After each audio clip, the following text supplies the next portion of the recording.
Shalom Bapak Ibu Saudara terkasih di dalam Tuhan Yesus. Sekali lagi Shalom. Pada kesempatan kali ini saya ingin mengajak Bapak Ibu Saudara untuk dapat sama-sama belajar akan kebenaran firman Tuhan. Namun sebelum itu mari sama-sama kita bersatu dalam doa. Bapa yang baik, terima kasih Tuhan atas perkenanan-Mu, atas kasih karunia-Mu Tuhan, atas anugerah yang Kau limpahkan, perlindungan-Mu Tuhan sempurna di dalam hidup kami. Dan sebentar kami akan mendengarkan firman-Mu, berbicaralah secara pribadi, satu demi satu, kepada pribadi kami Tuhan. Dan biarlah firman-Mu dapat tertanam dan berbuah baik bagi kehidupan setiap kami. Kami siap mendengarkan firman-Mu di dalam nama Tuhan Yesus. Yang siap mendengarkan firman Tuhan sama-sama katakan amin. Nah saudara, sebelum kita masuk ke dalam firman Tuhan, saya ingin mengajak Bapak Ibu Saudara untuk dapat berbincang sedikit. Ketika kita melihat atau mendengar suatu lowongan kerja di sebuah perusahaan, tidak asing dengan kata orang dalam. Ya, orang dalam itu merupakan satu posisi atau satu power yang dimiliki seseorang di dalam suatu perusahaan, di mana orang itu mampu untuk membawa masuk orang lain yang bukan staf karyawan untuk dapat ikut bersama-sama beliau atau dia untuk bekerja di dalam perusahaan tersebut. Ya, itu di dunia sekuler, saudara. Nah, pada kesempatan kali ini saya ingin mengajak Bapak Ibu Saudara untuk berbicara tentang orang dalam, namun kita melihat dari sisi Yesus itu sendiri. Di dalam kekristenan sendiri saya menemukan gambaran dari orang dalam tersebut. Sama-sama kita buka Galatia 4 ayat ke-7. Demikianlah engkau bukan lagi hamba, melainkan anak. Dan jika anak, maka engkau juga adalah pewaris Elohim melalui Kristus. Dikatakan di ayat tadi bahwa kita orang percaya adalah anak, dan anak adalah pewaris. Nah, jadi yang ingin saya sampaikan di sini bahwa ketika kita telah menjadi anak, tentunya kita memiliki suatu power yang dimiliki orang tua kita. Dan dengan kata lain, ketika Yesus menjadi orang tua kita, menjadi bapa kita, dan kita menjadi anak dari Yesus itu sendiri, Yesus adalah orang dalam kita. Mengapa saudara? Ketika Yesus berada di kerajaan sorga, dan tentunya kita adalah pewaris kerajaan sorga, dan ketika Yesus mampu untuk membawa kita masuk ke dalam kerajaan sorga, dan disitulah makna dari orang dalam itu sendiri.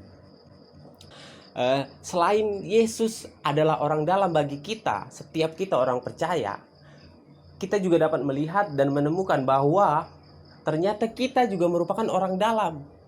Orang dalam bagi siapa saudara? Bagi orang-orang di luar sana yang belum mengenal Yesus itu sendiri. Oleh sebab itu saya ingin mengajak Bapak Ibu Saudara untuk dapat berani, dapat membuka diri bagi orang-orang lain di luar sana yang belum mengenal Yesus untuk dapat terlibat langsung dan mengenal Yesus, sehingga mereka juga akan ikut menjadi bagian dalam kerajaan sorga.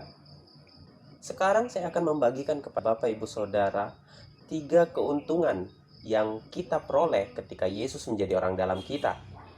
Yang pertama, keuntungan yang dapat kita peroleh yaitu kita akan selalu mendapatkan sukacita. Sama-sama katakan bersama saya akan selalu mendapatkan sukacita. Di Kisah Para Rasul 13 ayat ke-52, para murid itu dipenuhi dengan sukacita dan Roh Kudus. Ketika kita melihat ayat ini, kita di sini melihat ketika Paulus dan Barnabas sedang menginjil ke suatu wilayah. Dan ketika Barnabas dan Paulus menginjil di wilayah tersebut, ternyata ada orang-orang yang tidak menyukai mereka, sehingga mereka diusir dari kota tersebut. Namun apa yang ayat firman Tuhan katakan? Bahwa Paulus dan Barnabas masih tetap memiliki sukacita dan Roh Kudus. Itulah keuntungan ketika kita memiliki orang dalam atau kita memiliki Yesus di dalam hidup kita.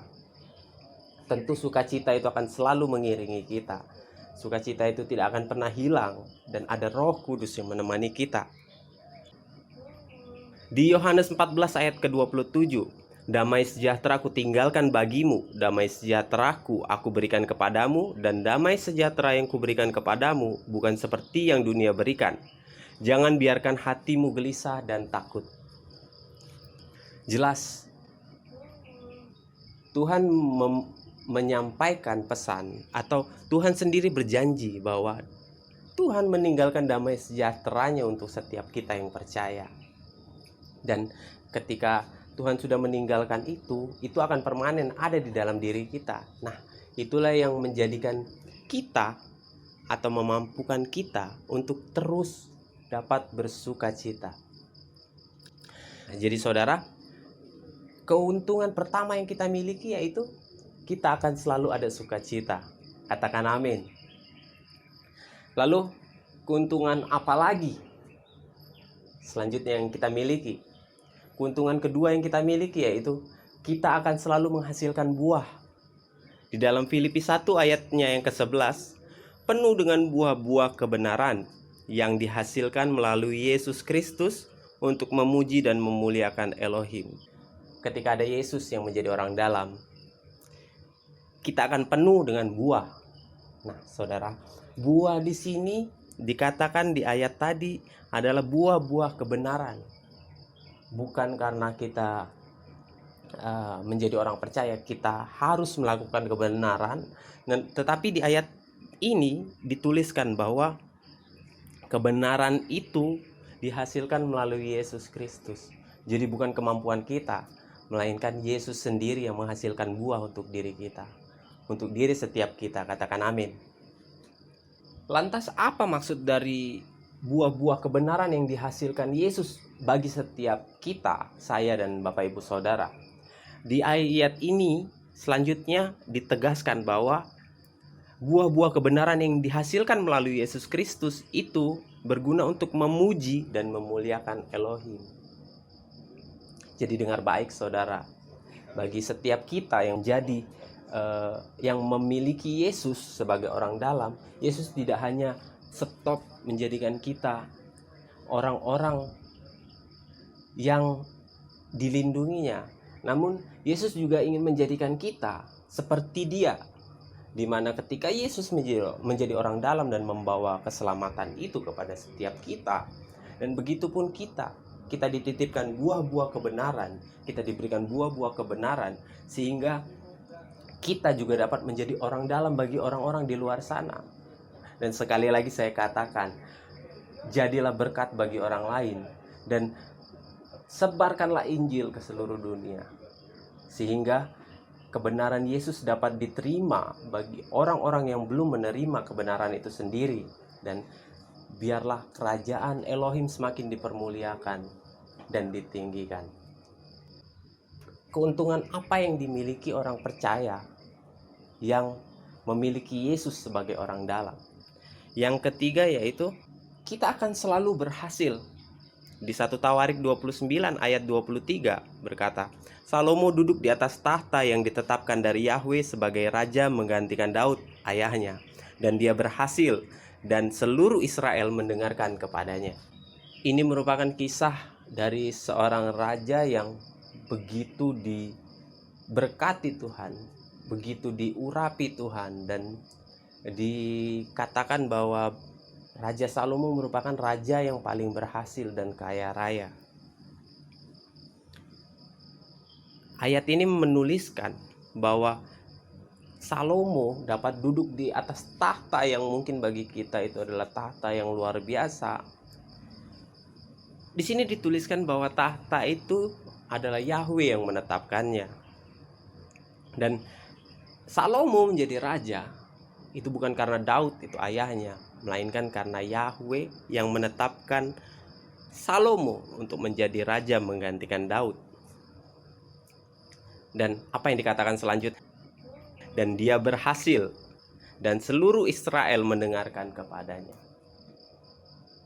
bukan karena kemampuan seseorang, bukan karena kemampuan saya, bukan karena kemampuan Bapak Ibu Saudara, melainkan karena Yahweh yang menetapkan, sehingga semua yang mungkin kita hadapi itu akan tunduk dan semua akan ada di bawah kendali kita. Dan tentunya dikatakan di sini, Dia berhasil.